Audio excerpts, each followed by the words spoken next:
Hey friend, you know that feeling when your to-do list seems never-ending and the day just slips through your fingers? Yeah, we've all been there. It can feel like no matter how hard we try, there's always more to do and never enough time. But here's the thing. Time management isn't this big, complicated, mysterious thing. It's actually super simple once you break it down. Let me share with you 3 easy steps that will help you take control of your day, feel more focused, and get stuff done without the overwhelm. Trust me, you've got this. So, the first thing I want you to do is stop trying to do everything at once. I know, you're probably thinking, but there's so much to do. I get it. But here's the truth. Multitasking doesn't help. It just spreads your energy too thin. Instead, pick one thing. Just one. Focus on that until it's done, and then move to the next. Sounds simple, right? But it's incredibly powerful when you commit to giving your full attention to just one task. This makes everything feel more manageable. Now, the second step. Prioritize what really matters.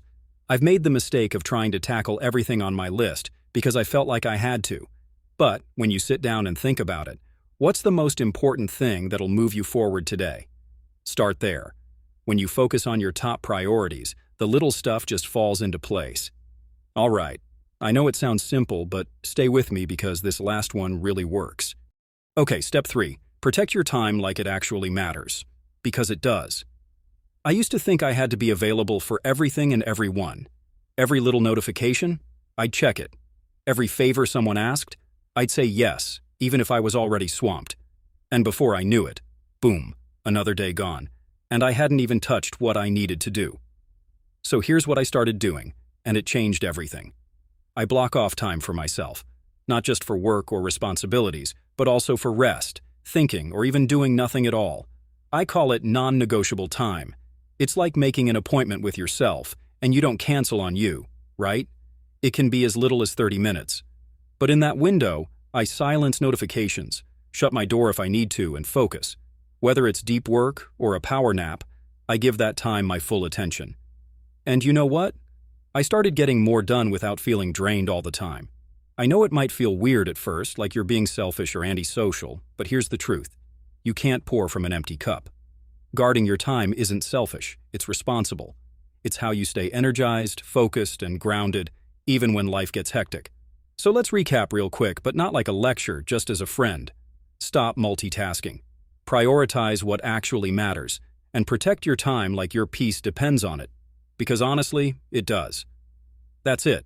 Nothing fancy. No crazy systems. Just a few real shifts that can change everything. And if no one's told you today, you're doing great. You can reclaim your day. And it starts simple, actually. Want to try this tomorrow? Let me know in the comments. I'll cheer you on. So yeah, that's really it. I know it's easy to think time management needs to be this giant overhaul, with color-coded calendars, fancy planners, and productivity apps that send you 47 reminders a day. But honestly, you don't need all that. You just need to give yourself permission to slow down, get clear on what matters, and protect your space a little. And here's the cool part. Once you start doing this, even a little, you feel different. You stop ending your day feeling like it slipped through your fingers. Instead, you feel like you were in control. Even if it wasn't perfect, you chose how your time went. And that feels really, really good. I started with just 10 minutes a day. 10 minutes of saying, hey, this moment is mine, and it snowballed from there. So don't wait for the perfect day to begin. Just pick one moment, one task, one boundary, and go from there. Because time management, it's not about squeezing more in, it's about making space for what matters. And that's simple, actually. If you're ready to try this, even just one of the steps, drop a comment below and tell me which one you're starting with. I'll be there cheering you on. Seriously, I read everyone. And if this helped you at all, hit that like button so we can get this to more people who might need a little peace in their day too. Subscribe if you want more no-fluff, real-life advice like this. We're figuring it out together. All right, go reclaim your time, 1 minute at a time. You've got this. Talk soon.